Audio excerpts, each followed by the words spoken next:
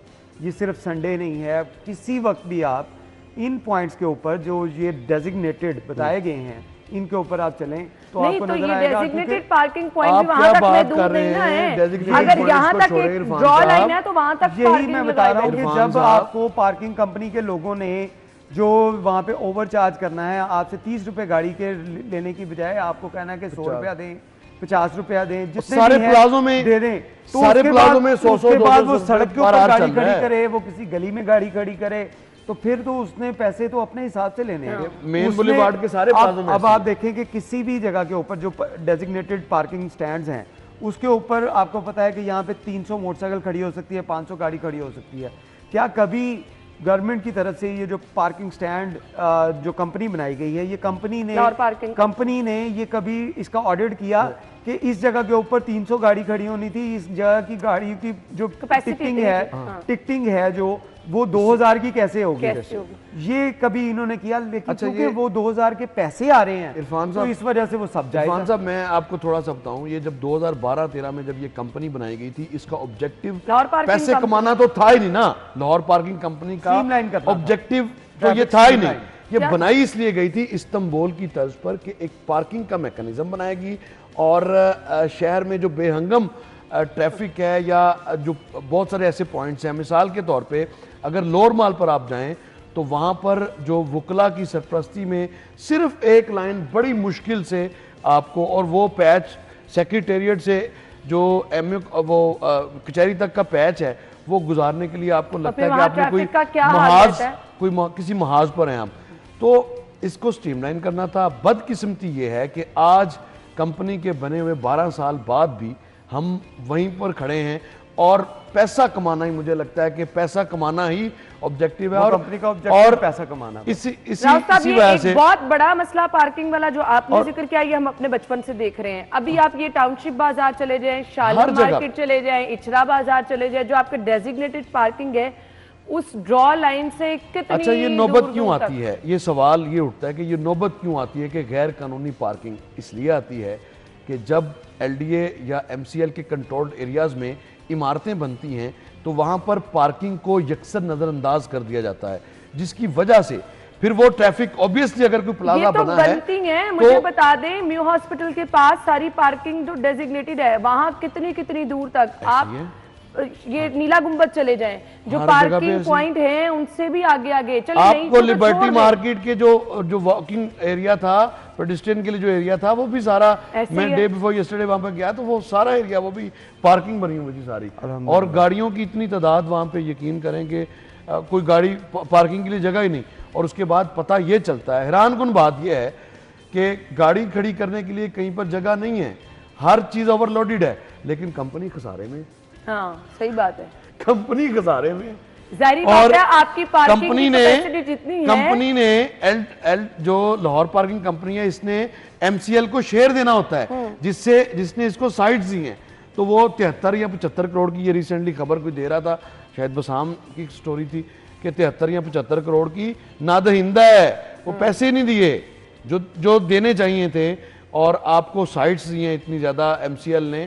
اور انٹرسٹنگ بات یہ کہ کمپنی بننے سے پہلے اتنے ایشوز بھی نہیں تھے جتنے آج. اب مجھے یہ بتا دیں، یہ خبر کے مطابق یہ کہا گیا، خبر کے مطابق نہیں، ہم خود اس کے گواہ بھی ہیں، آپ کے جو فٹ پاتھ ہیں اس پہ بھی پارکنگ کرا رہی ہیں، بائک، سائیکل، مطلب یہ چیزیں کیمروں سے بھی کسی کو وہ مل چیزیں تو ہوں گی جب آپ کے جو ماڈل بازار ہیں یہ ایل او ایس کے اوپر آپ نے ایک بڑا خوبصورت روڈ بنایا اور اس روڈ کے ساتھ پارک وہ فٹ پاتھ بھی تھا.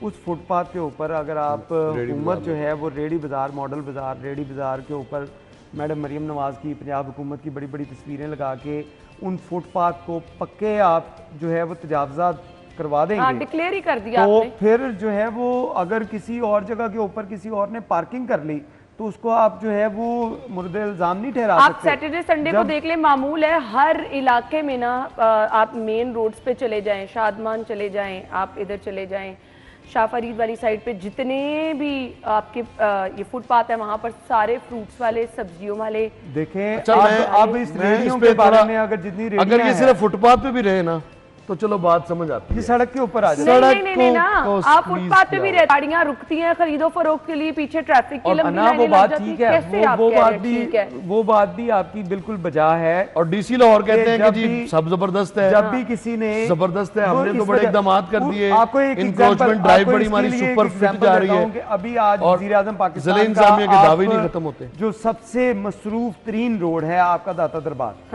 وہاں پہ آپ وزٹ کروا لیں, وزیر اعظم پاکستان کا اناؤنس کر دیں کہ وہاں پہ وزیر اعظم پاکستان کا آج روٹ ہے, انہوں نے وہاں پہ وزٹ کرنا ہے داتا دربار میں, تو آپ دیکھیے گا کہ اس کے آس پاس کے علاقوں میں جتنی ریڑیاں لگی ہیں وہ ساری کی ساری غائب ہو جائیں گی, وہ ساری کی ساری غائب ہو جائیں گی. آپ کو روڈ بھی کشادہ نظر آئے گا, آپ کو داتا دربار کے سامنے روڈ کشادہ نظر آئے گا, آپ کو لگے گا کہ یہ پتہ نہیں آپ نے شہر کی سڑکیں دیکھنی ہو تو سنڈے کو دیکھ لیں. اب سنڈے کو نہیں راؤ صاحب, بات یہ ہے کہ یہ کون لوگ ان کو لے کے آتے ہیں, ان کو بتاتے ہیں کہ آج وزیر اعظم کا روٹ ہے, آپ نے یہاں پہ ریڈی کھڑی نہیں کرنی, آج یہاں پہ فلان سیلیبریٹی نہیں آنا ہے, آپ نے یہاں پہ سڑک کے اوپر نہیں آنا, آج یہاں پہ ایم سی ایل نے چیکنگ کرنے کے لیے آنا ہے, آپ پلیز یہاں پہ ریڈی نہ کھڑی کرے گا, وہ نہیں کھڑی کرے گا, کیونکہ یہ سارے کے سارے لوگ تمام ریڈی بان, یہ شرطیہ بات ہے کہ یہ سارے کے سارے لوگ پیسے دیتے ہیں, کمپرومائز نہیں رہا بس پھر یہ ہوتا چلے گا تو ٹریفک بھی ایسے ہی رہے گی, مسائل بھی یہی رہیں گے, اور پھر قبضہ مافیا ایسے ہی قبضہ کرتا رہے گا.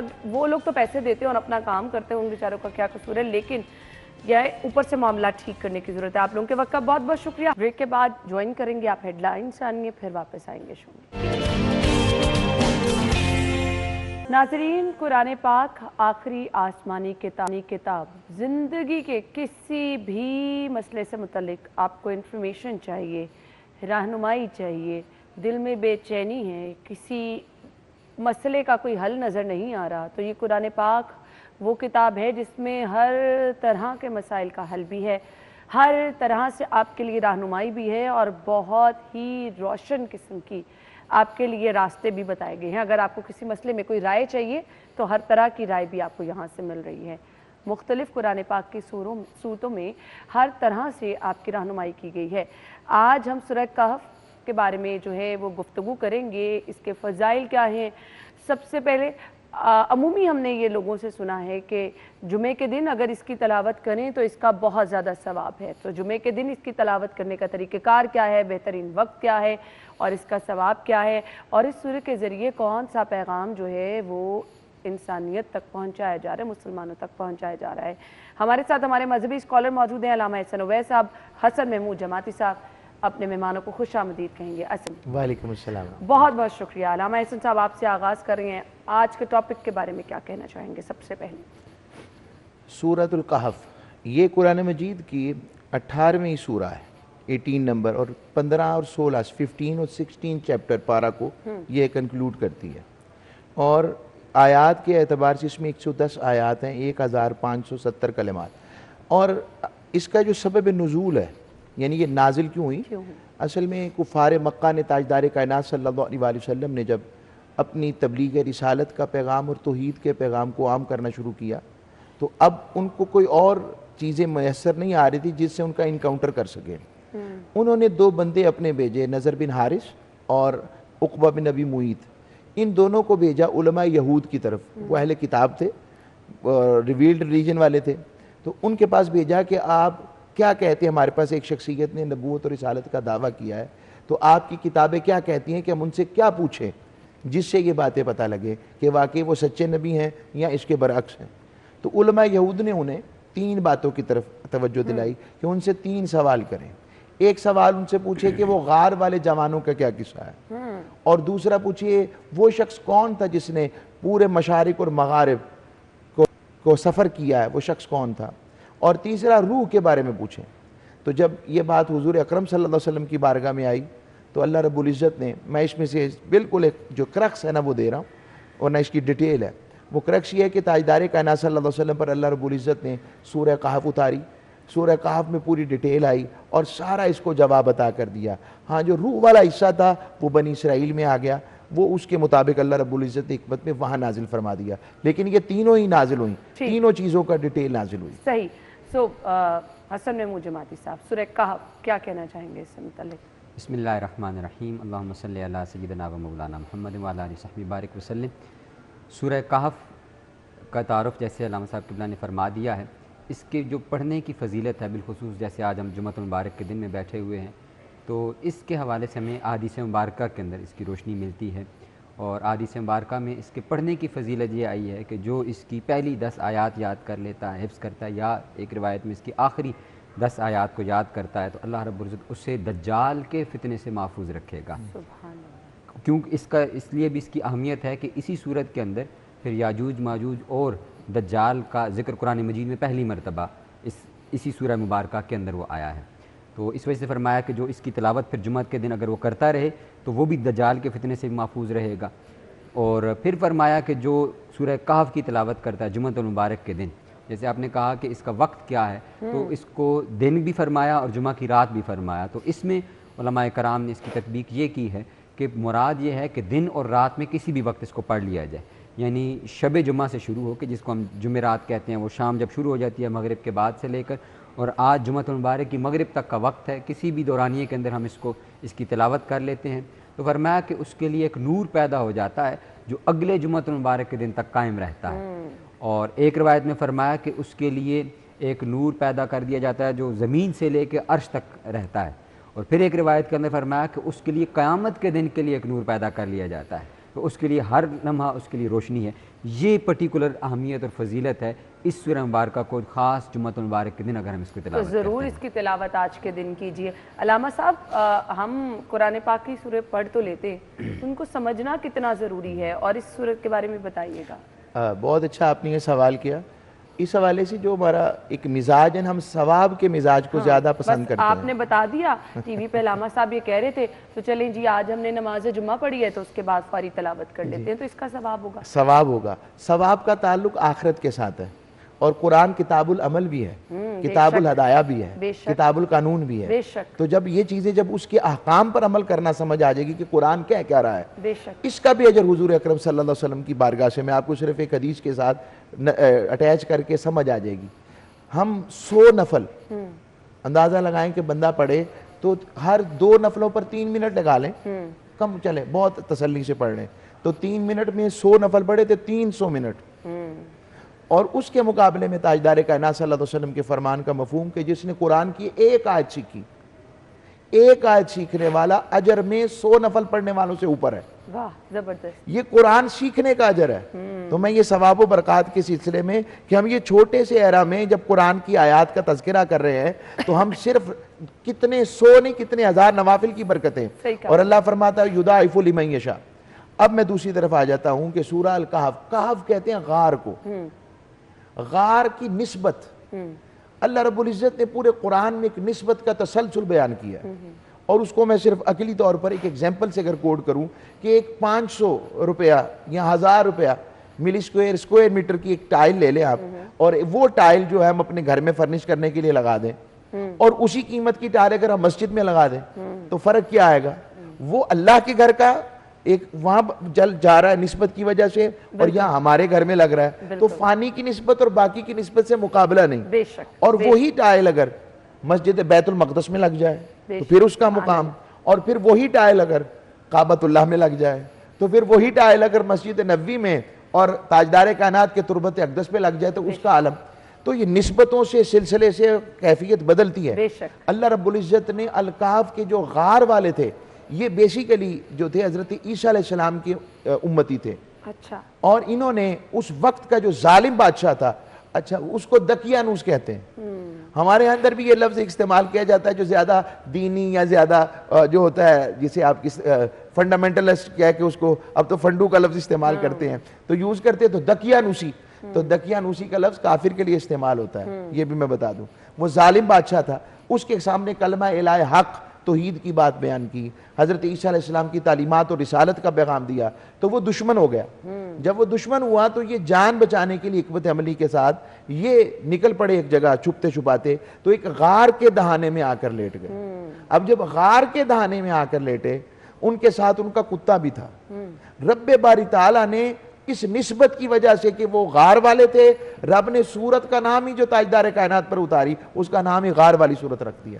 تو نسبت سے غار تو بہت ساری ہوں گی، کیوز تو بہت زیادہ ہوں گی، مگر اس غار کو فضیلت مل گئی چونکہ یہاں پر اہل اللہ نے آرام کیا ہے، تو نسبت کی وجہ سے مقام بدل جاتا ہے۔ بیت المقدس کا مقام بھی اسی طرح، اور بھی اس میں نشانیوں کے ساتھ میں بات عرض کر سکتا ہوں، مگر اس وقت کی مناسبت، جیسے کعبۃ اللہ کے اندر سب سے بڑی کعبۃ اللہ بھی اللہ کی نشانی ہے، اس کے بعد اللہ رب العزت نے فرمایا مقام ابراہیم بھی اللہ کی نشانی ہے، صفا اور مروہ بھی اللہ کی نشانی ہے، اور نشانیوں کی تعظیم کے لیے فرمایا وَمَن يُعَظِّمْ شَعَائِرَ اللَّهِ فَإِنَّهَا مِن تَقْوَى الْقُلُوبِ، جو ان نشانیوں کی تعظیم کرتے ہیں ان کے دلوں میں اللہ کا تقوی ہے۔ یہ خیال اگر کبھی ذہن میں آ جاتا ہے کہ نسبت کی کیا حقیقت ہے، یہ کیوں کسی کی تعظیم کی جائے، دینی اعتبار سے جب اللہ کی توحید کو مان لیا تو پھر اس کی نسبت کی اور تعظیم کی کیا ضرورت؟ اللہ رب العزت خود تعظیم کروا رہا ہے اور فرما رہا ہے جو ان نشانیوں کی تعظیم کرتے ہیں ان کو رب باری تعالیٰ اپنا تقوی دیتا ہے، اور تقوی کا مطلب انہیں رب اپنی ملاقات اور اپنی قربت عطا فرمائے گا۔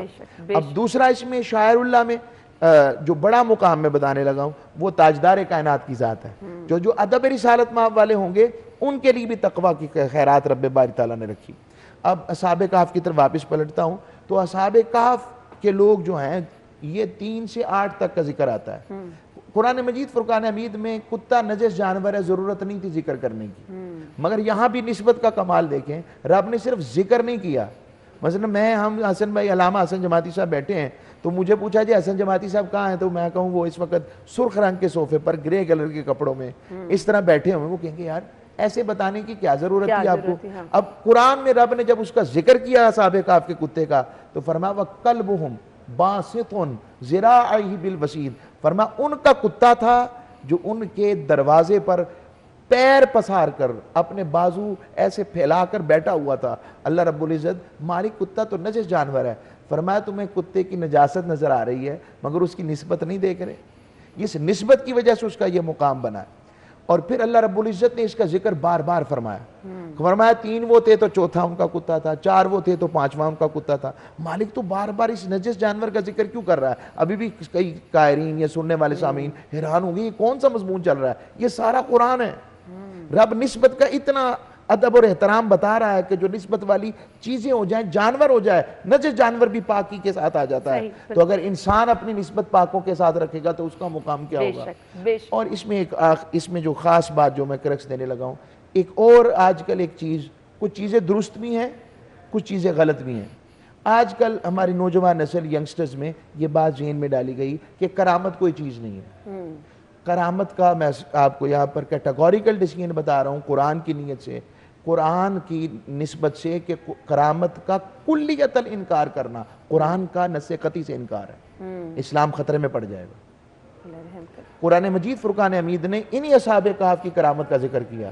جب یہ ایک میدان میں اسی غار میں لیٹے ہوئے تھے تو اللہ رب العزت نے سورج کو فرمایا اپنا رستہ بدل لو، میرے بندے آرام کر رہے ہیں، تو سورج ان کے لیے رستہ بدل لیتا تھا، اور یہ 309 سال تک غار میں پڑے رہے، 309 سال تک، نہ ان کی داڑیاں بڑھیں، نہ ان کے کپڑے پھٹے، نہ ان کے جسم پر کسی قسم کی کوئی کمی آئی، کوئی اس کے اوپر کوئی کیمیائی ریاکشن ہوا، ڈیفورسٹیشن ہوئی، کچھ بھی نہیں ہوا، سب کچھ جب وہ اٹھے تو تر و تازہ تھے۔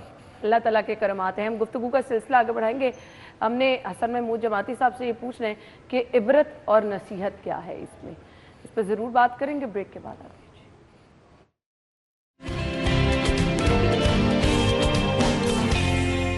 Welcome back once again. سورہ کہف کی ہم بات کر رہے ہیں تو عبرت اور نصیحت کے کچھ واقعات اس میں ہیں۔ جی حسن محمود جماعتی صاحب کی طرف آئیں گے۔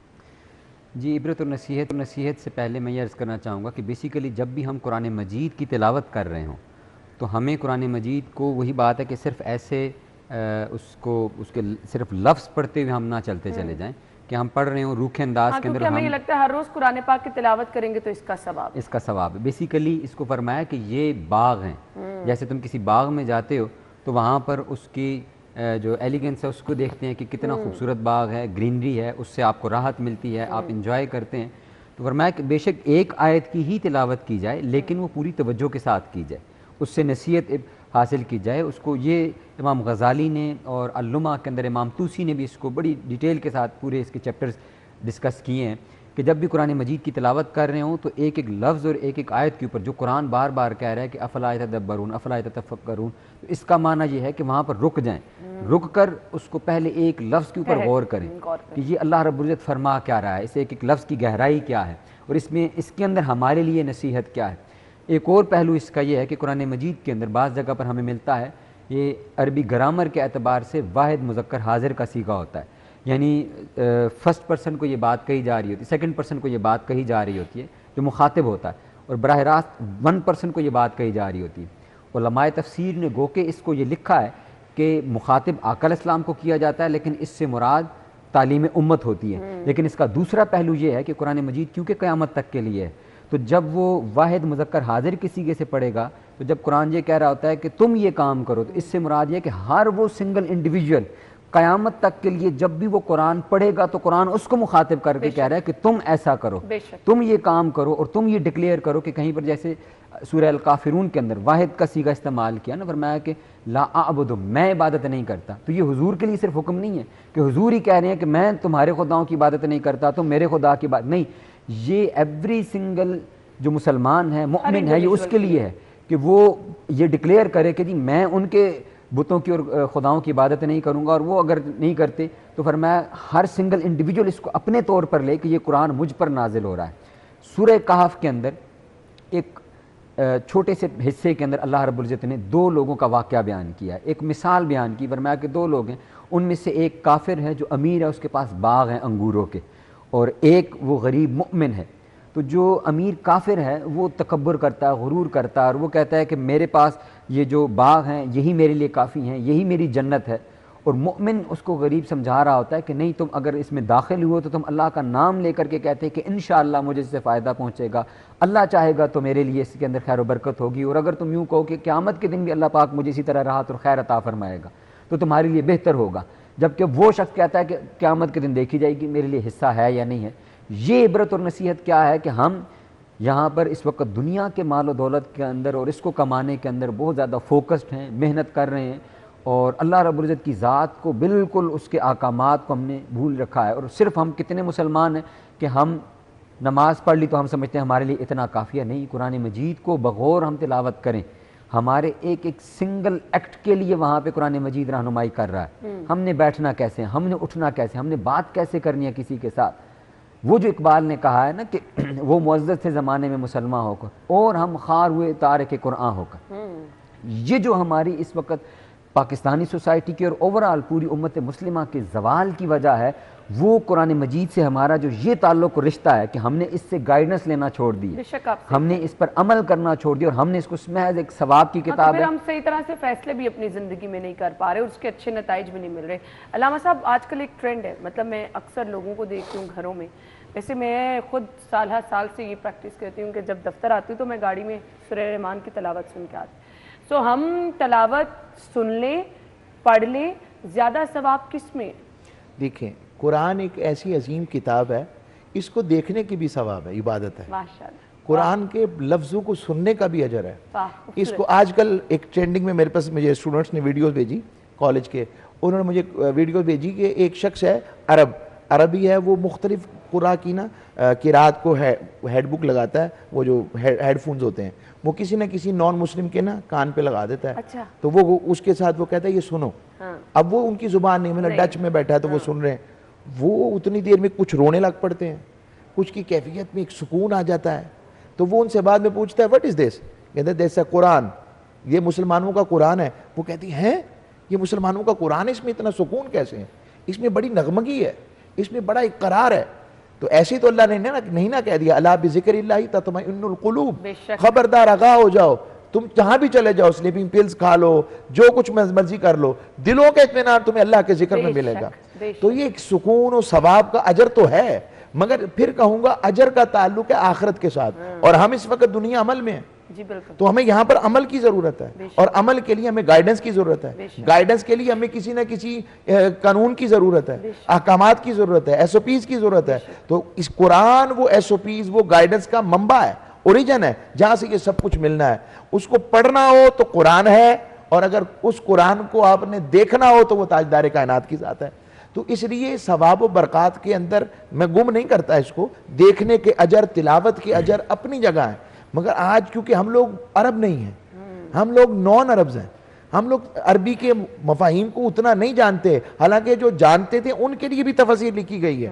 تو تفسیر کو اردو میں ترجمے کا مقصود کہ آپ تھوڑا تھوڑا ترجمہ بھی ساتھ سمجھیں, کہ مولا علی المرتضیٰ کی جو بات ہے وہ اصل میں سمجھ لگ سکے, جو وہ فرماتے ہیں کہ جب میرا دل کرتا ہے میں اللہ سے باتیں کروں تو میں نماز پڑھتا ہوں, اور جب میرا دل کرتا ہے میرا اللہ مجھ سے باتیں کریں تو میں قرآن پڑھتا ہوں. تو جب ہم جانتے ہی نہیں کہ ہمارا مالک کیا باتیں کر رہا ہے, پھر قرآن پڑھنے کے اندر بھی ترتیل کا, بڑے ٹھہر کے پڑھیں. میں آپ سے باتیں کر رہا ہوں تو میں اگر بات کروں کہ اگر سپیڈی وے میں کیا حال چال ہے, کیسے ہیں, کس طرح, آپ کہیں گے کیسے بات کر رہے ہیں آپ مجھ سے. تو میں جب رب سے باتیں کروں تو قرآن کو بس الحمدللہ رب العالمین کی طرح پڑھوں, اور اگر پڑھوں الحمدللہ رب العالمین الرحمن الرحیم, یہ اس کے اپنا ایک مزہ ہے. آپ مالک سے باتیں کر رہے ہیں یا سن رہے ہیں کسی اچھے قاری کو, تو یہ اس ثواب و برکات اپنی جگہ, مگر اس کے تفسیری اور اس کے عمل کو سمجھ کے ادا کرنا, اور اس میں ہر چیز ہے. جب قرآن میں رب نے کہہ دیا ہر خوش کو تر شے کا ذکر ہے تو موجود ہے اس کے اندر ذکر. بے شک. سورہ کہف کی طرف آ جاتے واپس, 4 فتنوں کا ذکر کیا گیا, اس پہ ذرا روشنی ڈال دیجیے گا. 4 قصوں کا ذکر ہے. پہلے تو ہم نے اصحاب کہف کا ذکر کر لیا. دوسرا ذکر اس کے اندر وہ جو 2 ابھی ذکر کیا باغ کا, وہ ذکر آ گیا. تیسرا اس کے اندر حضرت ذوالقرنین ان کا ذکر آیا. ذوالقرنین کے حوالے سے کچھ مختلفی روایت بھی ہیں, ہم ان کو باقاعدہ حضرت ذوالقرنین کہتے ہیں. ذوالقرنین کا ایک معنی ہوتا ہے 2 سینگوں والا. جی بالکل. مگر یہ سینگ ایک سمجھے آپ کے یہ ایک استعارہ ہے, اصل میں 2 مشارق اور مغارب کی طرف اشارہ ہے کہ انہوں نے مشرق و مغرب کا سفر طے کیا ہے. کئی لوگ اس طرح بھی کہیں کہ سکندر اعظم سے مرادی ذوالقرنین ہے, مگر یہ مختلف ہی مسئلہ, میں اس میں نہیں جا رہا, میں حضرت ذوالقرنین پر ہی رہتا ہوں. تو حضرت ذوالقرنین نے وہ ایسی شخصیت کہ یاجوج ماجوج کو انہوں نے روکا تھا. یہ اس فتنے کا ذکر, اور یاجوج ماجوج کے حوالے سے یہ بات حدیث میں اور تفسیر میں آتی ہے کہ یاجوج ماجوج کا فتنہ اور یہ دجال کے فتنے کے ساتھ ہی ہے. یہ بہت خطرناک فتنہ ہے. اور یہاں تک بھی ہے کہ کچھ لوگ اس طرح بھی گئے کہ یاجوج ماجوج جو ہیں یہ اصل میں اینڈ آف دا ارتھ کے اوپر ہیں, یہ یہاں کی زمینی مخلوق نہیں ہے. کچھ اس طرح بھی نئے ریسرچ کے اندر گئے ہیں. ایک اور بڑے اچھے ایک زبردست قسم کے نئے فلاسفر, تھنکر اور اکانومسٹ اور ریسرچر ہیں, ڈاکٹر حسین محی الدین قادری نے اس کے اوپر بڑا زبردست کام کیا ہے. وہ پڑھنے سے تعلق رکھتا ہے یاجوج ماجوج کی حقیقت کے حوالے سے, قرہ ارضی کی حقیقت کے حوالے سے. تو یاجوج ماجوج کا جو ذکر آتا ہے کہ آپ نے ایک دیوار قائم کر دی تھی, اور وہ ہر روز دیوار توڑتے ہیں اور انشاءاللہ کہنا بھول جاتے ہیں, تو صبح جب اٹھتے ہیں تو دیوار قائم ہوتی ہے. تو اللہ رب العزت کے اذن سے جس دن وہ انشاءاللہ کہہ دیں گے یہاں پر یاجوج ماجوج آ جائیں گے. اور اس میں ایک اگلی بات اہم اور کر دوں, بہت سے لوگوں کو قیامت بڑی جلدی لانے کا شوق ہے. میں ان کے لیے کہوں گا کہ ایسا نہ کریں. یہ جب تک نشانیاں بے شک شروع ہو چکی ہیں, چھوٹی نشانیاں شروع ہو چکی ہیں, کب تک چلیں گی علم نہیں. آقا صلی اللہ علیہ وسلم کا زمانہ بھی کثیر ہے. تو یہ 3 چیزیں میں نے بتا دی. چوتھا حضرت موسیٰ علیہ السلام کا حضرت خضر علیہ السلام سے ذکر ہے, ملاقات کا ذکر. یہ اس میں 4 چیزوں کا ذکر یہاں موجود ہے. اور حضرت موسیٰ علیہ السلام کا خضر علیہ السلام سے جو ملاقات کا تذکرہ ہے, موسیٰ علیہ السلام نے یہ جملہ فرمایا آپ نے خطاب کرتے ہوئے, اس وقت قرہ ارضی میں میرے جیسا عالم نہیں ہے. آپ نے بات درست فرمائی, مگر اللہ رب العزت نے فرمایا میرے نبیوں کے لیے ہے کہ وہ اتنے ہی عاجز ہوں. تو اللہ رب العزت نے فرمایا آپ کی میرے خضر سے ملاقات بنتی ہے. خضر علیہ السلام جو ہیں ان کے حوالے سے مختلفی, کچھ ان کو نبی قرار دیتے ہیں اور کچھ ان کو ولی قرار دیتے ہیں. جو لوگ انہیں ولی قرار دیتے ہیں وہ یہ کہتے ہیں کیونکہ نبی کی عبادت چھپ کر نہیں ہوتی, نبی کی ہر چیز اوپن ہوتی ہے. وہ سیرہ کے لیے اسوہ ہوتا ہے, تو فالونگ پاتھ انہی کا ہوتا ہے.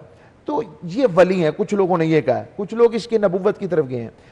میری ریسرچ, ہم جو ریسرچ کے مطابق, جس کا اگر وہ والا ٹاپک نبوت سمجھتے تو کوئی حرج نہیں, یہ بہت کو کیا کہتے ہیں بنیادی اسلام کا مسئلہ نہیں, اس میں اختلاف ممکن ہے. تو ولی ہیں, تو ولی کی جو کام نبی کرتا ہے, اہل اللہ, کیونکہ نبوت تو آقا علیہ السلام کے بعد نہیں آئے گی, تو ایسے اہل اللہ جو شریعت کے پابند اور اہل اللہ ہوں, ان کی تلاش میں جانا موسیٰ علیہ السلام نے کر کے بتایا. صالحین کو ملنے جانا نبیوں کی سنت ہے, سبحان اللہ. ان کے پاس جانا. اور حضرت خضر علیہ السلام کو وہ ملنے گئے اس حالت میں کہ آپ نے مچھلی, ان کے ایک سٹوڈنٹ تھے یوشع بن نون جو بعد میں نبی ہوئے, انہوں نے ایک بنی ہوئی کٹی ہوئی مچھلی رکھی ساتھ. جب وہ بنی ہوئی کٹی ہوئی مچھلی ایک مقام پر پہنچی تو زندہ ہو کر, قرآن کہتا ہے کہ وہ سرنگ بناتی ہوئی سمندر میں گم ہو گئی. اور جب گم ہو گئی تو وہ حضرت یوشع بتانا بھول گئے, اور جب آگے جا گئے تو حضرت موسیٰ علیہ السلام کو بھوک محسوس ہوئی. کہا یوشع وہ کھانا لائے, لنچ کر لیں ہم. کہا وہ تو میں فلاں مقام پر بھول آیا تو مچھلی تو زندہ ہو گئی تھی. فرمایا وہی مقام تھا, ذالک ما کنا نبغی, وہی مقام تھا جسے ہم تلاش کر رہے تھے. اور واپس پلٹے, اور جب پلٹے تو وہاں پر حضرت خضر علیہ السلام سے ملاقات ہوئی. یہاں بھی کرامت کا ایک ذکر مفسرین نے کیا ہے, وہ یہ ہے کہ حضرت خضر علیہ السلام اس وقت وضو کر رہے تھے, اور آپ کے وضو کے پانی کے چھینٹے اس مچھلی پر پڑے تو وہ زندہ ہو گئے. یہ مفسرین نے بیان کیا. پتہ لگا جہاں اہل اللہ, اللہ والے, میں یہ آج کل کے وہ جو کاروباریوں کی بات نہیں کر رہا, جو اصل پیر ہیں, جو اصل تقوی والے, طہارت والے, علم والے, صوفیزم والے اور محبت والے اور قرآن والے اور حدیث والے, جب وہ ان کی بات آتی ہے تو ان کے ذکر کے ساتھ یہاں بات تاجدار کائنات صلی اللہ علیہ وسلم کے صدقے جو نصیب ہوتی ہے کہ خضر علیہ السلام کی صدقے کہ جہاں پر اللہ والے قیام کرتے ہیں وہاں پر رب باری تعالیٰ مردے کو زندگی دے دیتا ہے. سبحان اللہ, سبحان اللہ. جماعتی صاحب آپ سے یہ جاننا چاہوں گی, تلاوت کرنے کے بعد بے شک دل کو سکون ہوتا ہے. ہم اکثر پریشانی کا شکار رہتے ہیں, اچھا ہم نے صحیح پڑھا, اس لفظ کی سمجھ نہیں آئی, تو بہترین طریقہ کار کیا ہے؟ ہم ٹھہر کے پڑھیں, اگر ساتھ ہی ساتھ اس کا اردو ترجمہ بھی پڑھتے جائیں تو ایسا تو نہیں کہ اس کے ثواب میں کمی آ جائے گی؟ یہ بیسیکلی قرآن مجید کا اپنا حکم ہے کہ فرمایا ورتل القرآن ترتیلا, اور پھر وہی بات کہ یہ حکم تو آقا علیہ السلام کو فرمایا کہ محبوب آپ اس کو تلاوت کرنے میں جلدی نہ کریں. تو آپ اس کو تصور کریں کہ ہم امتی ہیں. اور پھر اس پہ میں آقا علیہ السلام کے حدیث مبارکہ عرض کر دیتا ہوں. ایک صحابی کا ذکر کیا گیا کہ یا رسول اللہ وہ ایک دن کے اندر پورا قرآن مجید ختم کرتے ہیں. حضور نے ان کو بلا لیا, انہوں نے فرمایا کہ اس کو اور بڑھا دوں. انہوں نے کہا, وہ طویل کرتے گئے, ان کو 2 دن 3 دن 5 دن 7 دن پر ان کو لے گئے. تو یہ بھی چیز ثابت ہے کہ یہ جو ہمارے ہاں رواج ہے کہ پورا ایک پارہ آج کے دن میں مکمل ہی کرنا, ایسا نہیں ہے. تھوڑا حصہ اس کا تلاوت کریں, اتنا جتنا درست تلفظ کے ساتھ ہم پڑھ لیں اور اس کو ساتھ میں سمجھ لیں. اور اس کا طریقہ کار یہ ہے کہ یہ قرآن مجید کا پھر ایک پورا الگ ایک, اس کی طرف ہم جاتے نہیں ہیں, میں اس کا حکم عرض کر دیتا ہوں. اس کو کہتے ہیں سائنس ہے ایک پوری, سائنس آف فونیٹکس کہہ لیں آپ, کہ قرآن مجید کے کو درست تلفظ کے ساتھ پڑھنا, اس کو کہتے ہیں علم التجوید. تو تجوید کا علم سیکھنا, اس کا حکم یہ ہے کہ یہ فرض کفایہ ہے, یعنی اتنا سیکھنا فرض ہے کہ جس سے ہماری نماز درست ہو جائے. یعنی جتنا ہم نماز میں قرآن مجید پڑھتے ہیں تو اس کا تلفظ درست ہو, یعنی ہمیں فرق پتہ ہو کہ یہ ہم الحمد پڑھ رہے ہیں یا الحمد پڑھ رہے ہیں. تو الحمد لفظ نہیں ہے, یہ الحمد ہے کیونکہ عربک کے اندر ہے. اسی طرح قل هو اللہ احد ہے, احد نہیں ہے. ہم کیونکہ نارملی اس کو احد پڑھ رہے ہوتے ہیں تو اس سے میننگز چینج ہو جاتے ہیں, اس کے میننگز بدل جاتے ہیں, معنی بدل جاتا ہے. احد کا مطلب وہ کچھ اور ہے اور احد کا مطلب ہے وہ ایک. تو اس کو ٹھہر کر پڑھیں درست تلفظ کے ساتھ, تلفظ اس کا سیکھ کے پڑھیں. اور اگر اردو ٹرانسلیشن کے ساتھ اگر ہم نے عربک گرامر نہیں پڑھی ہوئی, نہیں پتہ, تو پھر اردو ٹرانسلیشن کے ساتھ پڑھیں. چند آیات پڑھیں, 1 پڑھ لیں, 2 پڑھ لیں, 3 پڑھ لیں, یہ کافی ہیں, بجائے اس کے کہ پورا پارہ پڑھیں, تلفظ بھی غلط ہو اور سمجھ بھی کچھ نہ آ رہا ہو. تو وہ بجائے یہ کہ جو خود حدیث مبارکہ فرما رب قارئ للقرآن والقرآن یعلنہ, بہت سارے قرآن مجید پڑھنے والے ایسے ہیں کہ قرآن مجید کی تلاوت کرتے ہیں اور خود قرآن ان پر لعنت کرتا ہے. وہ اس کی وجہ یہ ہے کہ وہ اس کو درست تلفظ کے ساتھ نہیں پڑھ رہے ہوتے. تو قرآن مجید ٹھہر کر انتہائی سکون کے ساتھ, میں نے عرض کیا کہ کوئی اس کی وہ جلدی نہیں ہے کہ ہم پورا پارہ ہی پڑھ دیں, آدھا پارہ پڑھ دیں, 1 رکوع پڑھیں, چند آیات پڑھیں, آج کے دن کے لیے وہ کافی ہیں. بلکہ اس کے اوپر ایک اور انٹرسٹنگ حدیث مبارکہ ہے. آقا علیہ السلام نے فرمایا قرآن مجید کو تب تک تلاوت کرتے رہو جب تک تمہارا دل اس میں لگا ہوا ہے. اگر اکتاہٹ محسوس کرنا شروع کرو فوراً اس کو سٹاپ کر دو. اب یہ دیکھیں قرآن دین کتنا آسان ہے, یسروا ولا تعسروا بشروا ولا تنفروا. آقا علیہ السلام نے فرمایا دین کے اندر آسانی پیدا کرو, مشکل پیدا نہ کرو. خوشخبریاں سناؤ اور لوگوں کے لیے نفرتیں پیدا نہ کرو. تو دین کے اندر انتہائی آسانی ہے, اس میں مشکل نہیں ہے. قرآن مجید کو سیکھیں, آج کل یوٹیوب کے اوپر چیزیں موجود ہیں, علم و تجوید کو سیکھیں, ڈیلی کا ایک قاعدہ سیکھیں, اس قاعدے کو امپلیمنٹ کرتے ہوئے قرآن مجید کی تلاوت کریں. جتنا بھی عرصہ لگے گا لیکن وہ یہ ہوگا کہ وہ کام آئے گا, اللہ رب العزت اس میں برکت عطا کرے گا اور اس میں سمجھ عطا کرے گا. علامہ صاحب آپ سے ایک میسج چاہیے آج کے دن کی مناسبت سے, جمعے کا دن ہے, کوئی خصوصی پیغام اگر آپ جمعہ کے دن کا خصوصی پیغام, ایک تو ماحولیاتی تحفظ کے حوالے سے ٹری پلانٹیشن کو, یہ سنت نبوی ہے. ضرور تاجدار کائنات صلی اللہ علیہ وسلم نے فرمایا ہے کہ درخت لگاؤ اتنی دیر, حالانکہ قیامت آ رہی ہو, مگر درخت لگانا بند نہ کرو. یہ حضور کا فرمان سنا رہا ہوں. اور اپنے ارد گرد کے ماحول کی صفائی کو, الطہور شطر الایمان, ہم وہ لوگ ہیں جن کے ایمان ہی نصف ایمان ہی صفائی کے اندر ہے, اور اس کو ہمیں خیال کرنا چاہیے. اور دوسری جو سورہ کہف کے حوالے سے جو علم کا فتنہ, اور پھر بعض ظالم و ظلم کا فتنہ, پھر الہاد کا فتنہ, اور آگے آ جائیں تو پھر اس میں مال کا فتنہ اور دین کا فتنہ, اللہ ان فتنوں سے ہمیں بچائے. جو 4 واقعات میں ہمیں نظر آ رہے ہیں, اور ہمیں چاہیے کہ ہم اپنے دین کے ساتھ جڑیں, قرآن کے ساتھ جڑیں, اور قرآن فہمی حاصل کریں. قرآن کو سمجھ کر, جو لطف آپ کو سمجھ کر آئے گا نا, وہ قرآن ختم کر کے نہیں آئے گا. جب اس کو سمجھ کر پڑھیں گے تو آپ کو لذت طاری ہوگی کہ قرآن مجھ سے کیا باتیں کر رہا ہے, میں یہ بھی غلط ہوں, میں یہ بھی ٹھیک ہوں, میرا رب اتنا پیار کرتا ہے مجھ سے. آپ کو بہت کچھ نصیب ہوگا اگر آپ قرآن کو قرآن سمجھ کر پڑھیں گے. بے شک, اور یہ کر کے دیکھیے تو پھر آپ دیکھیے کتنا آپ کو لطف آئے گا. جماعتی صاحب کیا پیغام ہوگا؟ پیغام یہی ہے کہ قرآن مجید کے حوالے سے یہ ہے کہ ایک تو اپنا تعلق قرآن مجید کے ساتھ جو ہمارا ٹوٹا ہوا ہے اس کو استوار کریں, اپنی نسلوں کو, بچوں کو اس کو باقاعدہ سکھانے کا اہتمام کریں. آقا علیہ السلام نے فرمایا کہ ادبوا اولادکم ثلاثۃ خصال, اپنی اولادوں کو 3 چیزوں کی تعلیم دو. پہلی چیز اس میں فرمایا کہ اپنے نبی کی محبت, یعنی آقا علیہ السلام کے ساتھ ان کا انس اور پیار اور محبت بڑھ جائے. دوسرا فرمایا کہ آقا علیہ السلام کی اہل بیت اطہار کے ساتھ محبت, اور تیسری چیز فرمایا وہ قرآن مجید کی تلاوت ہے. تو یہ 3 چیزیں اس کے ساتھ ہم تعلق پیدا کریں تو انشاءاللہ اللہ رب العزت کی بارگاہ سے کرم, فضل و رحمت ہوگا. ہماری یہ جتنے معاملات بگڑ رہے ہیں یہ سنورتے چلے جائیں انشاءاللہ. اللہ تعالی ہم سب کے اوپر اپنا خصوصی کرم کرے. آپ لوگوں کے وقت کا بہت بہت شکریہ. تھینک یو سو مچ, جزاک اللہ. اس کے ساتھ ہی ہمیں اجازت دیجیے, اپنا خیال رکھیے گا. اللہ حافظ.